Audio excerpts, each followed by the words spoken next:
Good evening, ladies and gentlemen, and thank you for joining us tonight on episode 2, season 4 of the Stand-Off with Brad and Richie here on New Zealand Sport Radio. We're here live every Wednesday on Facebook throughout the season. Well, Richie, the pre-season challenge is officially over and the countdown to round one's officially on. First of all, how was your weekend and what did you think of the final trials? Hey, Brad. Yeah, weekend was good, buddy. Enjoyed the trials, which I did watch. The week before, I was saying it's our year. This week, I'm saying just a trial. But yeah, I think it was quite interesting. Nice to see St. Helens get one up over the Panthers, and yeah, overall, it was a good watch. Yeah, definitely. And while we're here live on Wednesday evenings, 8 p.m., you can also catch our show at your convenience on podcasts at iHeartRadio, Spotify, all those places. Just look for New Zealand Sport Radio. As always, we're going to cover everything you need to know in the week that was rugby league, including our top stories of the week, a review of the final week of trials. We'll then stop and answer some questions from you guys, as well as questions we've got for each other. We'll take a look at the first round of the Super League before ending the night with our predictions for the year, which Richie won by a landslide last year, so I'm hoping to get him back this time. Just remember to send us comments and questions throughout the show. I see Hammer's here already. Evening, Hammer. I'll talk about it a bit later on, but we're joining Ru and Hammer tonight, 10:30 New Zealand time, for their 23 predictions for 2023. So after you finish us, have a bit of a break and then go watch us there. And see Simon's here too. Evening, Simon. And we may as well jump straight into the news stories, Richie. Haven't really got too many, but we got Sea Eagles won the preseason challenge, taking home the 100K prize money. What's your take on that? Oh yeah, it's like we were sort of talking about last week. It's an interesting concept for pre-season trials, and maybe lofty predictions for the Sea Eagles, which was just a little bit early last year and was meant for pre-season this year. Yeah. Oh, and I see Paul's decided to turn up at the end. Well done, Paul. I thought it was a great showing by Sea Eagles. Well done for it. Still really don't understand the point system, but the Warriors weren't in the running after their performance, so it didn't really matter. But yeah, congrats to Manly. It didn't make me change my predictions. I went heavy on Manly last year. I'm not doing that again. But maybe they'll show some good signs. We don't know. But we had a little bit of signing news, or signing rumors, I guess we should say. Dominic Young, the English winger at the Knights, has reportedly told his Knights teammates that he's leaving the club to join the Roosters because that's where everyone goes. What's your take on the fact that he might be going there and what it potentially could mean for Daniel Tupou? It's an interesting one. Not sure what it means for Daniel Tupou. I throws a spanner into the potential Roger Tuivasa-Sheck return to the Roosters. So Dom Young's a good young, kind of in a similar mold to Daniel Tupou, really, tall and lean, fast. So I did read something on Facebook about Daniel Tupou's agent exploring potential options in Super League or NRL Super League and Japanese rugby. So yeah, who knows? Could have ramifications. Yeah, I believe he'll be gone. That might be a reason why Dom Young was picked up. They may have already got the vibe that Tupou was going to go. But yeah, he'll find a club anywhere in any code that he wants there. I'm sure we'll be able to talk about that a bit later in the season when news develops. Keeping with the rumours, Mitch Moses is rumoured to have rejected the Tigers' offer and will instead stay with the Eels.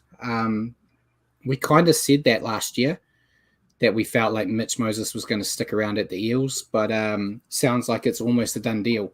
So what's your take on Mitch Moses sticking with the Eels? And do you feel for the poor Tigers? I don't. No, I don't. They picked up Api Carousel and IPAPS and John Bateman, so I think they're all right. But it's still rumour at this stage, right? Because I think it was pretty close to the line, wasn't it? It's pretty close to over the line, but there's been no official announcement. So to Yeah. make ourselves look a bit more on the ball, I've said rumor. But I'm sure by next week we'll be talking about how it's official. But yeah, I think it's probably good for him. He's probably more closer to winning a premiership if he sticks around at the Eels than if he went to the Tigers. If that's indeed what he's after, I'm not too sure. But yeah, I never really had doubt that he was gonna stick around with the Eels. It kind of always felt like he was always going to stick around. So congrats to the Eels, I guess. And the last little bit of news for signings is Josh Mansour. He's still without an NRL contract and is desperate to get back in, and he's playing for the Newtown Jets in a bid to get back into first grade. I was just playing around thinking of situations, and I was thinking it will never happen, but what if the Knights pick up Mansour and they send Dom Young to reserve grade for the year? That's some out there thinking, Brad. It's out there thinking, but we've seen it with the Raiders and the Sharks, where they kind of didn't use Chance and Luke Metcalf when they could have, because they were going to another club. Maybe they do that with Dom Young, but I think the Knights are desperate to try to win a game, so they'll probably keep Dom Young out there. Well, yeah, but, Dom Young's on the up and young, and we saw at the World Cup what he can do. Whereas I think Josh Mansour's sort of trending the other way. We haven't really seen the best out of him the last few years. So, I wish him the best in his endeavour to get back, but. I think he'll find it tough. But yeah, it'll be interesting to see. I'm sure. I think there was a comment in there about that Mansour should still be at an NRL club. And yeah, have I been on point? No. It's preseason. You're allowed to be a bit more free thinking with your rumors. I think he's got the experience where he could be handy, even to help develop the young players in a squad. Not sure, but yeah, I'm sure we'll see. Like Hammer's said as well, Knights have got a few youngins in the outside backs coming through, so he'd probably send Young to reserve grade anyway. Yeah, may as well blood a new player now. It's not like if we're being honest here, it's not like they're running for a final spot. Realistically, I know every team's pushing for that, but I don't see them making the 8. So you may as well blood a few youngins in there. I think that's probably the best way to go. But we'll go on to some more news away from the signings. My favorite team, the Dragons. They had a bit of a skirmish at the hotel. Ravalawa and Zane Musgrove got into a heated exchange at the team's hotel in the early hours of their defeat, after their defeat to the Rabbitohs. Ravalawa told officials he was too drunk to remember what happened. And Anthony Griffin's come out and said he's addressed the issue already at training. Well, what's your take on my beautiful Dragons seemingly continuing to implode? Too drunk to remember. Drink responsibly, but we've all been there.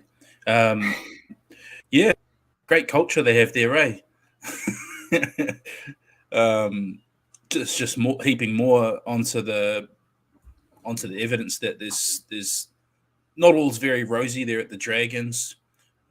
Going back to last year, so if you're Brad, you're probably loving a bit of that news. Yeah, definitely. They drank too much Fijian bounty rum, most likely. Stick to the carver, McCallie. Stick to the carver. But it's definitely not a good sign, I guess, or maybe this type of controversy is something that might pull them together. I honestly don't know. I don't give them much hope, as we'll probably find out in my predictions later on. But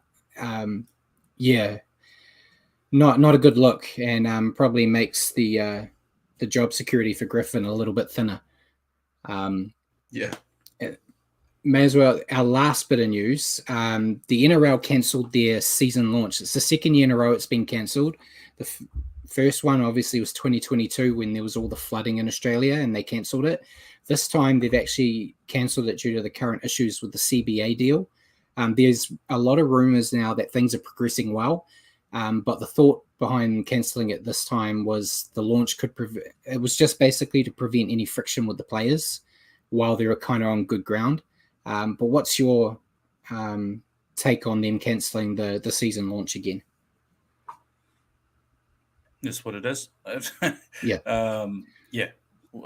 You know, if they're doing it to because of the CBA sort of stuff going on, that's fine. If things are progressing well, that even better. But yeah, doesn't make a difference really, does it, Brad? Not really. We don't really watch a lot of the season launch stuff when it's here. So I don't really pay a lot of attention to it. But yeah, the fact that they're talking about the CBAs progressing well, I think is probably a good thing. We don't have to potentially talk about strikes come round one, which would be a bonus. So yeah, hopefully before round one, we actually get a definitive answer about the CBA, then we can talk about it at length a bit more. Yeah, and Paul said it's a bit amateurish to leave things this late. Australians are never on time, you know. It just is what it is. But yeah, it's going to be an interesting story, at least for us next week, hopefully. But we may as well go into the trials. You did say before we went on air that you actually bothered to try to watch some this time, so kudos to you. Thank you very much. So I still only watch smatterings. As I've mentioned off here, I'm kind of going through a home finding situation, so my weekend's a bit packed. But we'll go through, I'll just run down all the scores and then we'll just talk about the trials in a conglomerate. So we had, first up, we had the Eels defeating the Knights 36-14. Then we had the Seagulls defeating the Roosters 28-16. The Charity Shield saw the Rabbitohs demolish the Dragons 42-24. Then the World Club Challenge, probably the most entertaining game of the weekend. St. Helens defeated the Panthers 13-12 in Golden Point. Thanks, Paul. You're a real wordsmith, Brad. That's what I do. Then we had the Broncos defeating the Cowboys 20-18. The Storm defeating the Warriors in Christchurch 24-6. Tigers defeating the Raiders 36-4. Then we had the Sharks put on a bit of a show, defeating the Bulldogs 36-16. And then the Titans defeating the Dolphins in the last game of the trials 40-16. So overall, what games would you like to kind of go over? Obviously, the World Club Challenge was a big one. We got a comment here saying I wouldn't read too much into preseason results, but St. Helens dethroning the Cats was good. I thought it was great. Great. I know I've kind of been growing a bit of I'll probably say jealous hate towards the Panthers. I don't like sometimes their braggadocio ways. If the Warriors were doing what the Panthers were doing and winning, I probably would be feeling very different about it. But I thought it was a great game. I think, to be honest, like all of us, the Panthers took St. Helens too lightly. And St. Helens just did what they needed to do. It helped that it was a horrible weather, so it probably felt a bit more like England. But it was a great contest. I know there were some people saying like it's over for the Panthers. Right. I've got it. We've got a comment saying Penrith won't get the three-peat. I don't think they're going to get the three-peat either, but I still see them as a contender to take the whole thing out. This loss hasn't changed anything in that. They had some losses last year against Parramatta, so they can lose them, but they know how to bounce back, which is the main thing. Your takes on the World Club Challenge? Oh, I just thought it was fantastic. The Panthers have been so successful, it's made them very easy to hate on.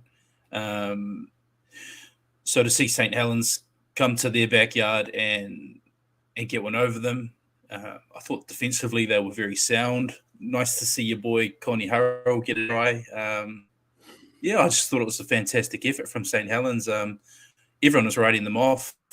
Phil Gould said that the Panthers should be able to declare at halftime, and it all kind of backfired.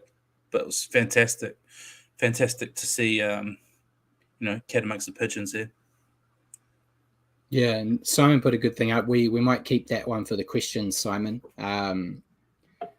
But yeah, I thought, great game. I suppose we better talk about the Warriors game. 24-6. I thought a horrible game, regardless of the result. The amount of errors both teams, I think there was about 30. I was meant to get the stat, but I didn't. It was like about 30 errors between the sides. Very messy, very clunky. And then when all the changes happened in the second half, the Storm kind of got ahead. And disappointing as a Warriors fan. There were little nuggets of things that I liked, and there were things that I found concerning. But we've seen Ruin Hammer and a lot of other people have had interviews with Andrew Webster, and it feels like he's the kind of guy that will see those negatives and actually get them fixed, which I know we talked a lot last year about. The same problem is happening every week. I'm hoping that we're going to be able to be in a situation where we pick out a problem and then in a week or 2 weeks' time, that problem's gone. That's still Warriors preseason optimism in me. But I thought there was some good showings. Sean Johnson wasn't one of them, unfortunately. And I know a lot of people are calling for his head. I still want to see him partner with Tamari Martin before you start, throwing the baby out with the bathwater. But I saw some of those young guys, I think, did reasonably well. Mitch Barnett, I like the look of. Jackson Ford continues to make me look silly when I laughed at his signing last year. There were some good points in there. And I think when you had full strength versus full strength, the Warriors led 6-0 at halftime. That's something to be positive of. How that transforms to regular season performances is another story. But what's your take on the game? Yeah, obviously the result's a bit disappointing, but like everyone's already pointed out, you only read so much into that in a trial game. I saw little pieces too, which I found encouraging. And watching Ruin Hammer's interview with Andrew Webster, I feel like he's going to put a lot of stock on defense and, come with a sort of defense-first mindset. Strong defense will provide you opportunities elsewhere in the game. And you saw things like Barnett leading the line speed. Near Corey putting on nice shots. So encouraging stuff from the new signings. And I hope we see a lot more starch in our defense this year. I think we'll be a lot better for that. Yeah, I did notice that Mitch Barnett was controlling the defensive line, and they were actually rushing forward, which we don't see a lot from the Warriors, especially last year. They were more of a wait-and-see approach where they would wait for the attack to come to them instead of meeting them in the middle. So it's good to see that. I still don't see great things happening, but I'm hoping to see some progress is probably the way to say it. At least do my mental mindset doing the show every week a bit better, if that's the case. Next bit, we may as well talk about the Tigers, because we're usually talking about the Tigers quite a bit with how dismal they've been. They actually put a good showing against the Raiders, and we didn't get to see all their players that they've signed on, but we got to see a smattering of the new signings, and they did look better.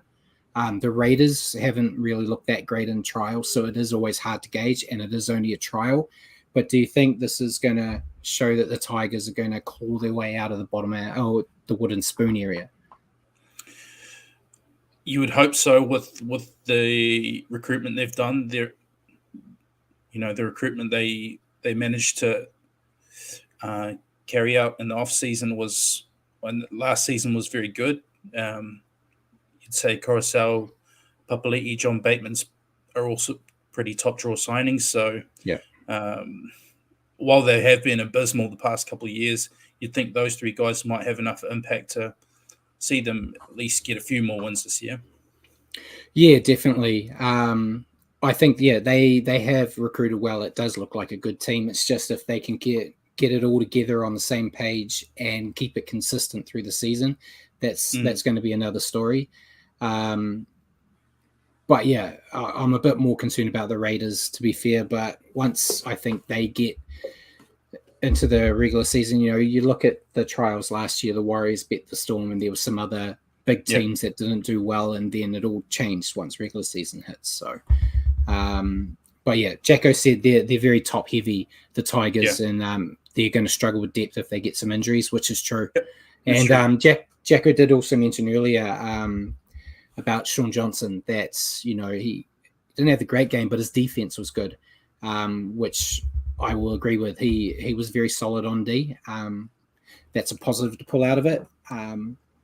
Apart from one instance, if you watch back on Ali Katoa's try, the initial break that Harry Grant made, he was pretty laxy there, but other than that, he was pretty sound. Yeah, and we didn't talk about it, but what did you think of Katoa's first game against his old club? He looks bad, eh? We should make him an offer. Make him looks an not offer, bad. Looks not bad. He's pretty athletic. Look, no, yeah, he went pretty good. His try was nice. He showed glimpses of what he should be able to do. Big body with good speed. That's what we always hoped we'd get from him, and he showed glimpses of it with us, but probably not always utilised the right way. So I think under a smart guy like Craig Bellamy, we might see a little bit more of it. Yeah, definitely. His try was good. The hole the Warriors left for him, though, I could have scored that.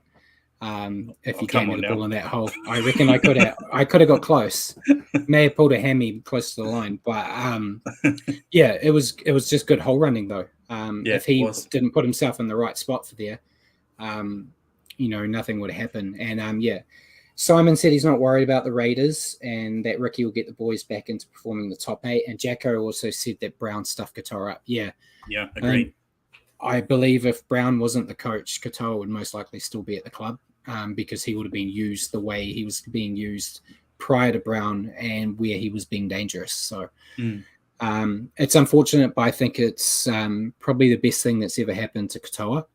Going to the Storm, the sky's the limit with his potential. And like you said, a guy like Bellamy is going to be able to find all the good out of him and make him a much better player. So I'm expecting we're going to talk about Katoa a lot this year when we're reviewing the games properly. Any other games you want to talk about before we move on? Not really any that I watched in great depth. The Titans look pretty good. Bit of a worry there for the Dolphins, but we know that they've just put together a whole new squad and their depth is not going to be the greatest. So yeah, it's going to be tough. It's going to be tough, yeah. And the Rabbitohs just looked as dangerous as normal. And Brady Shield. They were playing the Dragons though. So I put that on. But yeah, it was good. But it was overall, there weren't too many surprises. I think I'd say, I would honestly say probably the Tigers were the only surprise for me out of the trials. Yeah. And Jacko said the Storm's new winger looked great. The William Warbrick. He was really good. Yeah, I was hoping to see a bit of him last year for the Storm, but he didn't really get the opportunities. I think we might see a bit more of that this year for him. They've got some decent wingers though, so time will tell, but I'm sure he's going to get a chance. And if he plays like he did in that trial, it might be hard to get him out of the side again. So another great Kiwi, hopefully going to do good things. And then the Warriors will sign him when he's 32 and bring him back. So, yeah, that was all the trials we had. So rather than going into Super League straight away, we'll do our questions now. Paul, if you want to bring up Simon's question before we jump into ours. So he was talking about the World Club Challenge, saying, what do you think of the idea of one Australian team, one English team, one French team, and one Kiwis team playing in the World Cup Challenge? I think it'd be an interesting concept. We're kind of a bit cheating with the Kiwis one because there's really only one of us. But it could be interesting. What's your take, Richie? Yeah, it's interesting to know what Simon means there, whether that one Kiwis team is the Warriors or whether it's a more of a domestic side from our comp over here. But yeah, it's interesting. I feel like it would have to be the Warriors. I feel like you'd think so. A domestic side probably wouldn't do that. They'd get hammered. Yeah, first grade players, or unless they assembled some kind of selection team. I don't know, but yeah. Yeah, and Jacko said it would be interesting, but calendar's too full already. That's another problem. Cramming in another another few teams. It would probably add a few more weeks to preseason games. It's not that full when you compare it to rugby, where they've got all their domestic comps and then all the internationals they play and end of year tours. Surely. Yeah. So Simon said it's. Sorry, Warriors. Simon said it was the Warriors and Catalan Dragons he was talking about. Yeah. That'd be great. More Warriors to watch. Love it. I'd like it. They've done that in the past. I can't remember when, a few years ago, when they did the World Club Challenge, but they took a few more NRL teams and they also played some Super League teams. And it clashed. The Warriors weren't one of them, but it could be something like that. I don't know. It would be interesting to see. I remember one year they did do it, and the Warriors were involved. I don't know if it was Super League year. It was Super League year, wasn't it? And that was quite cool to watch because I think the Warriors actually did pretty decent against some of those Super League sides. Yeah.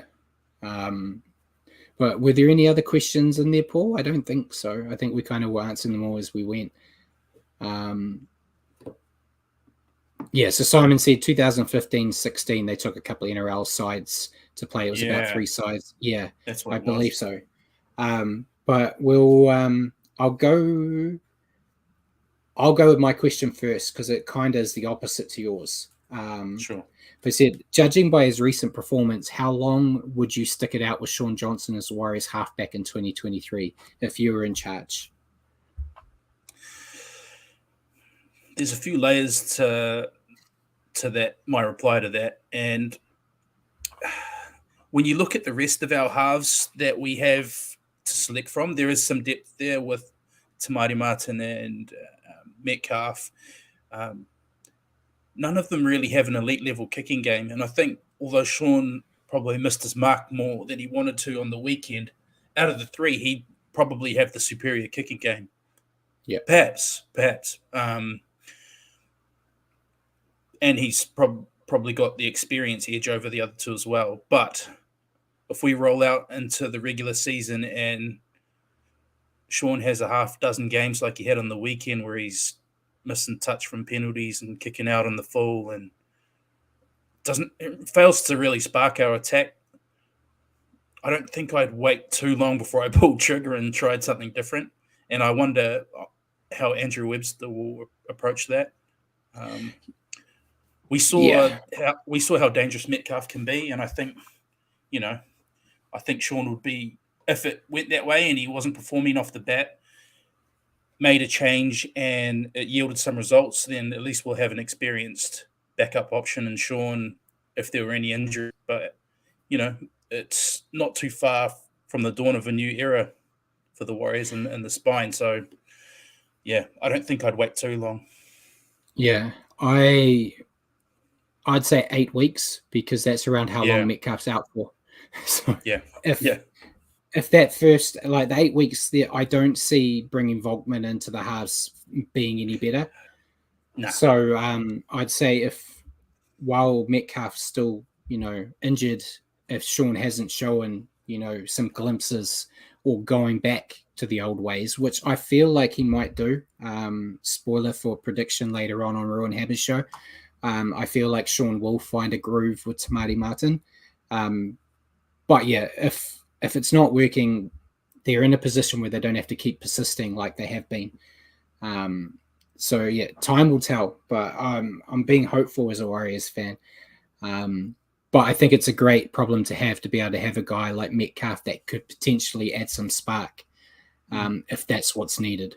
So yeah, your question for me though. My question for you, Brad, was has anybody impressed you enough to force their way into the Warriors game day team who you didn't have penciled in prior to the trials? Yeah, there's 2. There's the one we just talked about, Metcalf. I kind of expected him to be used in reserve grade basically all year and just brought in if there was injuries, where now I was like, I feel like you kind of need to have him in the 17 somewhere. And the other one was Jackson Ford, who, as I said earlier, I won't say I'll just throw myself under the bus. I laughed at his signing, say it's great, we've got another nobody that was at the Dragons, and if the Dragons don't want him, why the hell do we? But both games he impressed me. He's not flashy. He's very similar to the Murchies of the world that the Warriors have had in the past, where he does his job, doesn't really put a foot out of line error-wise, and just does the hard work, which I think he needs to be in talks to be in the 17 right now, especially with guys like Jazz and that injured at the moment. So, yeah, he's probably the number one for me. Jackson Ford really impressed me. What about you, though? Do you have any? Same too. You stole my thunder, mate. Yeah. Yeah, I've been impressed with Jackson Ford. Seems like he runs a good hard line. I like the look of our back row with him there, the makeup of it, and it's going to create, pressure within the back row for places. People like you've still got people like Josh Curran. I think Murata Niokore will do really well, and Tohu at 13. So I think there's some real competition for places there in the back row. I think it'll bode really well for our pack. Yeah, definitely. And that kind of goes, Jacko's agreed and said Ford's a real surprise pickup. But Jacko also mentioned Wade Egan, said he's hardly going to get attacks rolling. He thinks we urgently need better. I think they're going to persist with Egan. I think if the Ford pack can do their job, it's going to help him out. He still had a few shocking passes out of dummy half that were going forward. He needs to fix that. But I still think the end game is Freddie Lussett's going to end up being the main hooker in time. He's just got to get seasoned. But I think Egan is, you could always do better. He's not going to be a top tier hooker, but I think he's still a very smart footballer that I'd rather have right now with the stock they have. And did we lose Richie? Can you hear me, Brad? I can hear you, but you've disappeared. It makes it a lot better, actually. Yeah, I was going to say it's probably for the better. I'm not seeing your face, but yeah. So that's our questions. I'll keep going while Richie's trying to fix his camera, but he can still talk, so that's good. We'll go into Super League. They had round one. Obviously, there was one game missing, which was St. Helens versus Huddersfield, because St. Helens were down here making the Panthers look silly. But we had Warrington defeat Leeds 42-10. Catalans defeat Wakefield Trinity 38-24. Salford defeat Lee 20-10. Hull KR defeat Wigan 27-18. And Hull FC defeat Castleford 32-30. I didn't get to catch much of this games. I only saw highlights. I was disappointed that Wigan didn't get the job done as the Wigan fan on the show. But there weren't really many surprises. Wakefield Trinity was probably my only surprise. They really took Catalans to the limit. I kind of expected a bit more of a blowout there. But yeah, everyone else were kind of part and parcel. I know Simon probably watches a bit more of it than me. He said here, when it comes to Super League, he's really conflicted. He would like to see Wakefield get relegated. And yeah, I kind of feel like Wakefield might be the next one down. I didn't know Lee had their shocking jerseys, which we talked about last year. Now that they're no longer the Centurions, they're now the Leopards. But I think a good first hit out for all these guys. And I'd ask Richie his opinion, but he's gone. So I may as well go on and we'll do a quick preview of the Super League. Round two. So we've got Salford versus Hull KR, Huddersfield versus Warrington, Leeds versus Hull FC, Wigan versus Wakefield, Catalans versus Lee, and Castleford versus St. Helens. Simon's also just said Super League will be rebranding in the next couple of years and the clubs will be categorized if they're going to stay up or down. So yeah, that's an interesting way to do it. It probably makes sense. There's probably, your usual suspects that they'll always want to be in Super League. Your St. Helens, your Wiggins, teams that you're never really going to expect to be in trouble with relegation anyway. But Richie, your camera's still... There we go. Well done. It's that Wellington technology for you. Yeah. So I just, while you were gone, I just did the Super League results and previewed. Do you have anything to say on the Super League? No, mate. No. I didn't actually catch any of the Super League, so I probably exited at the right time. You There you barely go. catch the NRL at the moment. I don't know. So that means we may as well jump into our predictions. We're going a lot quicker, which I'm sure Paul's loving. I don't have as much stuff to talk about, but we'll drag it out a bit with our predictions. So you know he's already got the whip out. The first one we had, if I can remember, hold on. First one we had was leading try scorer. There we go. Paul's got all the work now. So I picked Ronaldo Mulatalo, and who did you pick? Alex Johnston, mate. Johnson.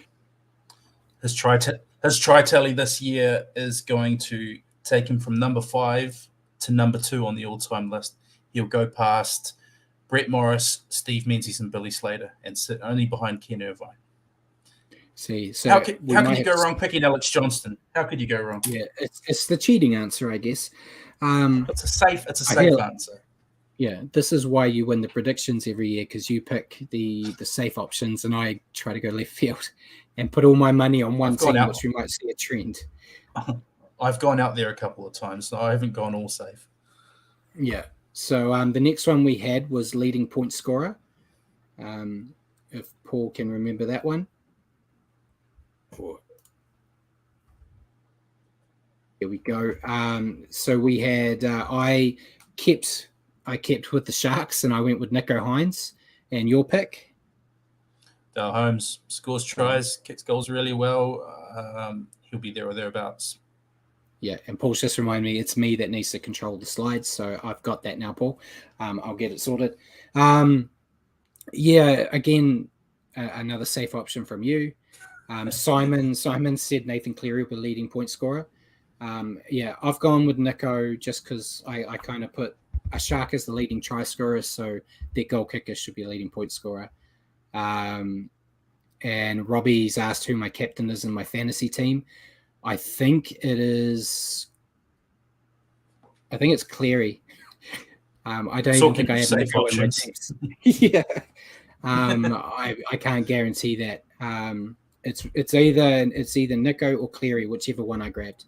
But yeah, I'm expecting big things out of Nico.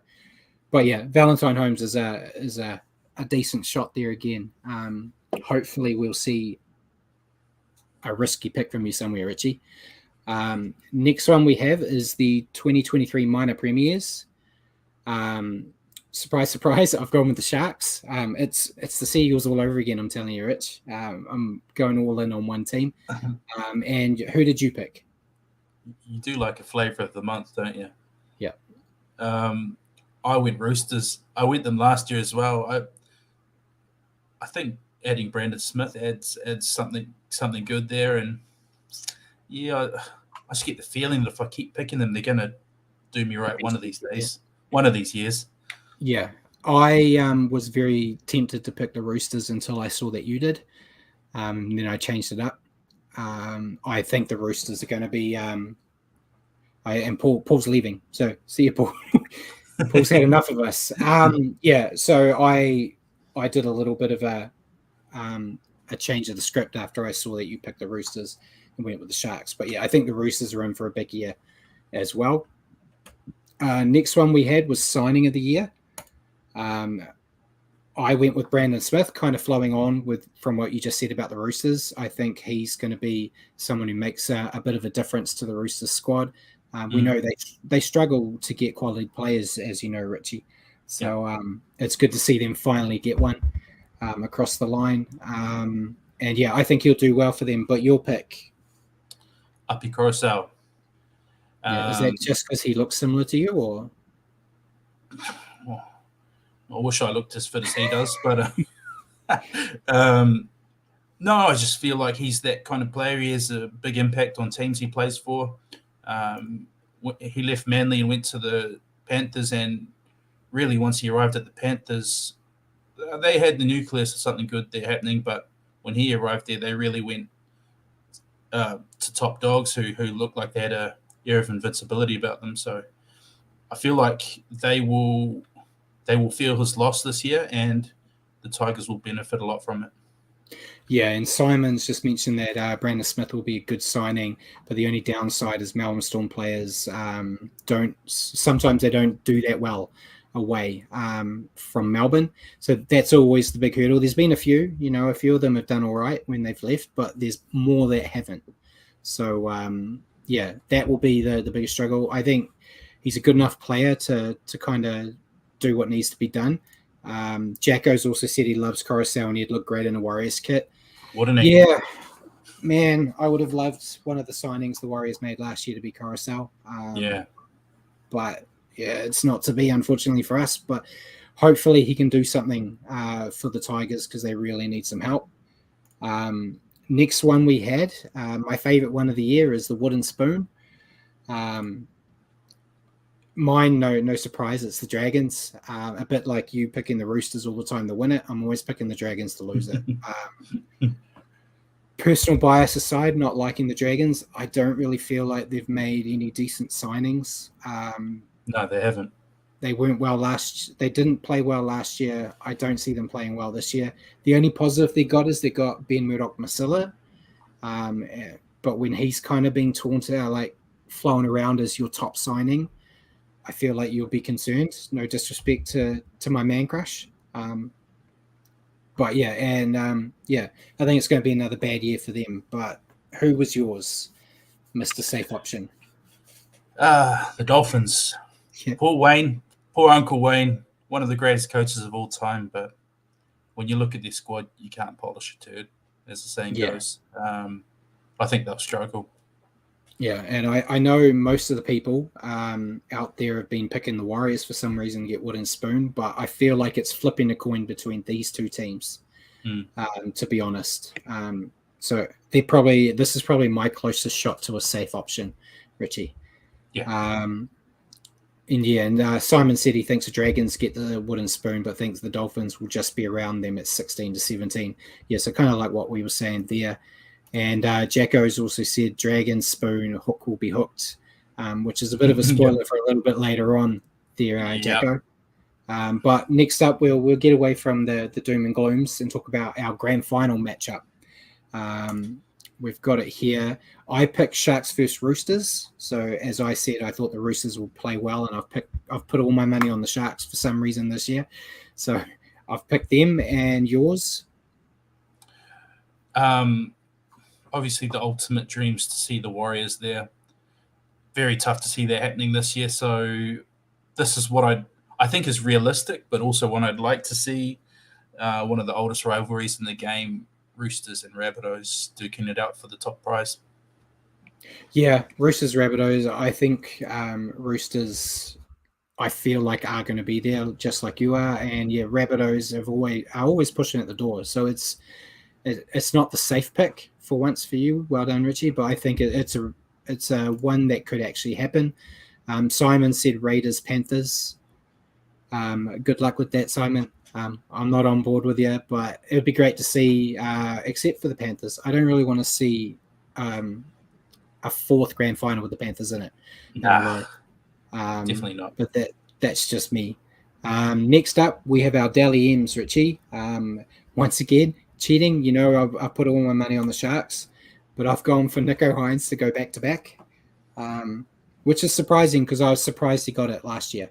So, yeah, we'll see. But if he's going to be leading point scorer and the Sharks are going to be dominating, he's got to have a shot. So he was kind of the obvious pick for me with how all my other predictions went. But yours, Richie. Here's where I leave my safe options, and I'm kind of taking the piss a little, but kind of not, because I've said Cleary in the past a couple times. The fact of the matter is, a lot of the times the Dally M's not coming from the top team. Too many other good players to steal Dally M points from them. You look at the Panthers and the form that Dylan Edwards got into late in the season, which makes it hard for Cleary. He'll be there or thereabouts, Cleary, but I feel like if the Eels are going to win games this year, a lot of it's going to be off the back of Mitch Moses. So, little bit of taking the piss, but maybe not. The thing you have on your side is he's a flat track bully, so you know he's always going to get those 3 points against those on those flat tracks. So that is going to help you a bit there. And Simon said Nico Hines, not Moses. So at least someone's agreed with me on something. We'll see what happens towards the end of the year, Simon, when all my predictions go wrong. The next one, this is the one Jacko kind of spoiled a little bit early. First coach to be fired in 2023. I had to pick 2 different pitchers in our little design, but we picked the same guy. We've both gone with Anthony Griffin. I feel like he could have been close to getting the can last year. But yeah, I feel like if the Dragons keep going on the trajectory they're going, performing poorly on the field, performing just as bad off it, eventually his head's got to roll. So I think this year's the year for him. But why did you pick him? They're just not very good. They haven't been very good for a while, and the culture there doesn't seem to be great. And results based business. Coach normally gets the sack. Yeah, exactly. We were off. Jacko said Jacko's still coaching like it's the 1990s. And then Simon said, I don't think it will happen, but it could be a chance that Wayne benefits at the Dolphins from the Dolphins getting sacked. Wayne Bennett, I think they'll stick it out with him, especially in the first year. He's been given a bad hand, so I don't feel like they're going to sack him with a bad hand. But we were wrong with this last year. We picked Madge, and we got it wrong. Who it was Barnett, wasn't it? No, who was it? It was the Bulldogs coach that got sacked last year. Not Barnett. Trent Barrett. There you go. Out of sight, out of mind. So we got that one wrong. I think there's a few in there. You know, Justin Holbrook could be a contender at the Titans. Your mate at the Knights. He's another one. There's a few. There's a handful there that could go. But hopefully we got it right on this one. And Jacko's remind me Barrett, not Barnett. And then our last prediction we have is our top 8. And before we went on air, we kind of talked about the fact that we've actually picked the exact 8 teams. The only difference is our top 4 has changed position. It might be a bit hard for the viewers at home to see my beautiful picture, but we'll go through them one by one. So mine, I've got Sharks first, Roosters second, Panthers third, Rabbitohs fourth, Storm fifth, Cowboys 6th, Eels 7th, and Bulldogs 8th. And your 8, Richie, if you want to rattle them off. Roosters 1, Rabbitohs 2, Panthers missing Kikau and Coruscant a bit too much. They dropped to 3rd. Sharks 4th, Storm 5th, Cowboys number 6, Eels 7, and I think this is the year we see the rise of the Bulldogs. Yeah. So I was trying to recall back to our predictions of the top 8 last year, where you were the only one who got a team in the right spot, but we both had 7 out of the 8 teams that made it. The only team, I think I put did we both put the Warriors in, or was it just me? No, we both did, mate. That's why I said to you earlier in the week, I'm not going to jinx the boys by picking them this year. If they make it, it'll be a pleasant surprise. So we had the Warriors in, and I think we both didn't put the Cowboys in. I think that was it. I can't recall. You can go back and look later. But I think it's going to be interesting. We're both obviously on the same page with the 8 teams we think are going to be successful. I just don't see a lot of the teams that were in the top 8 last year falling away enough. And like Jacko said, the Panthers will struggle to make top 4. They're going to miss Coruscant and Kikau big time. I could potentially see them miss it out of the 4. I just think they've got enough talent there still to hold on to a top 4 spot. But time will tell. And Simon said Warriors will probably get around between 8th and 10th, the area they're likely to be around. We haven't really talked about it on the show, but since preseason start, or even before preseason, I've been in my head, I've seen the Warriors at 10th. I've got no rhyme or reason on why. It's just that seems to be the number that's coming out for me. I keep seeing a lot of people saying it's going to be a lot lower. Could potentially happen. But yeah, 10th seems to be the position in my head. I can't remember. You gave me your whole 16, but I didn't write it down. So I don't. Yeah. Where did you put the Warriors? Can you remember? Hold fire caller. I've got it in front of me. 10th.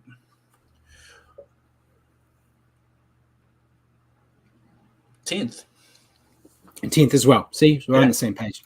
Yeah. And Jacko's also said if we're around 8 to 10, I would be happy.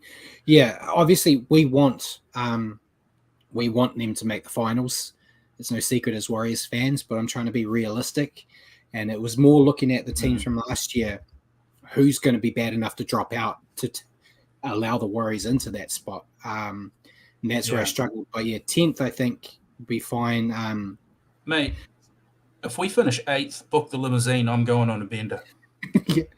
And Simon also said, I think the Warriors will do better with a lot more home games this year. The other New Zealand sporting franchise has actually done well since being allowed to play at home. That's true. You've seen like the Breakers and the Phoenix do better once they've actually got home games.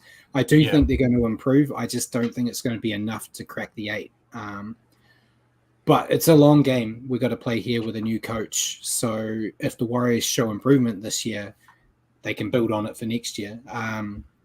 That might be a defeatist attitude on my part, but I'm just trying to be realistic. And that is the main reason why I'm being a bit careful with what Jacko's just put in. He said the first 10 rounds are so tough. Likely we're going to be behind the pack big time.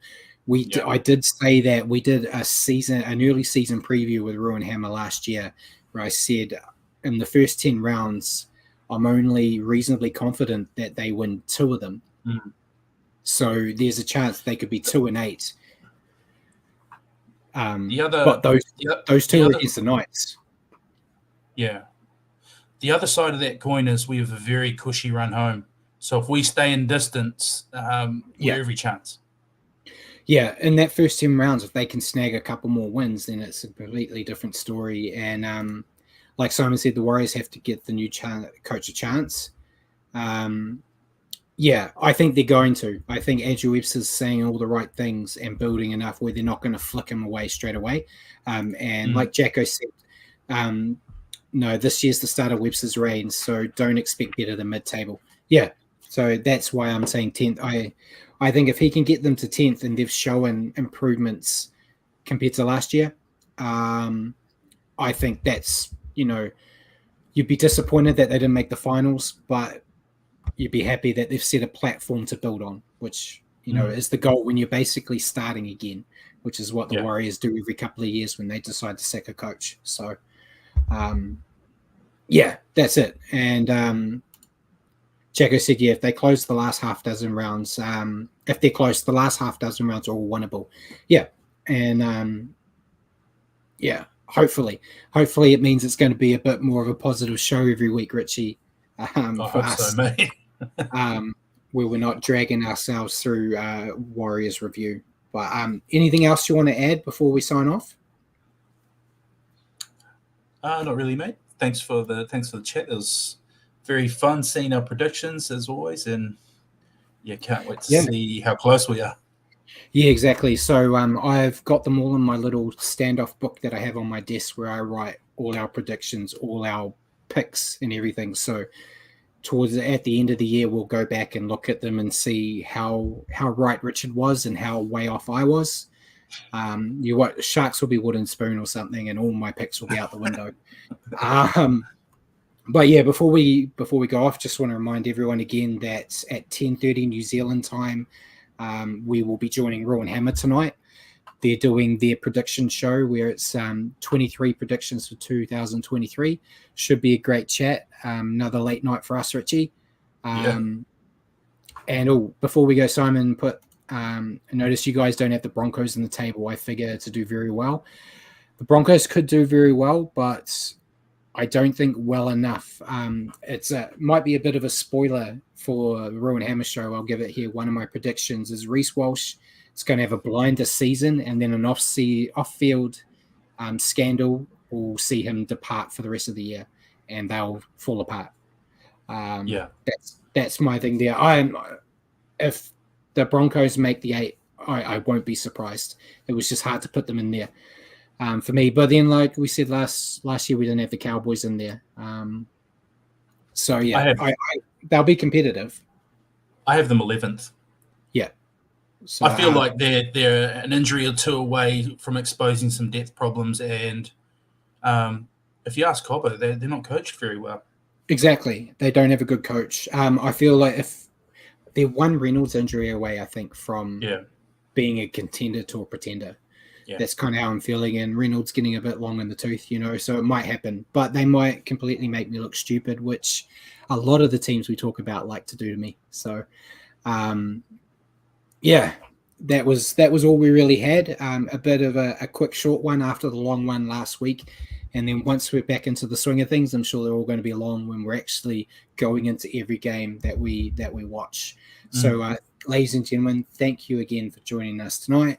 On the Standoff. For your weekly update on rugby league, tune into the show next week at 8 p.m. here on Facebook or at your convenience on iHeartRadio or Spotify. Just remember to search for New Zealand Sport Radio, and we'll get to do our first picks of the year when we go into like anticipating round 1. So looking forward to it. And we got one more from Simon. I'll let Simon in before we go.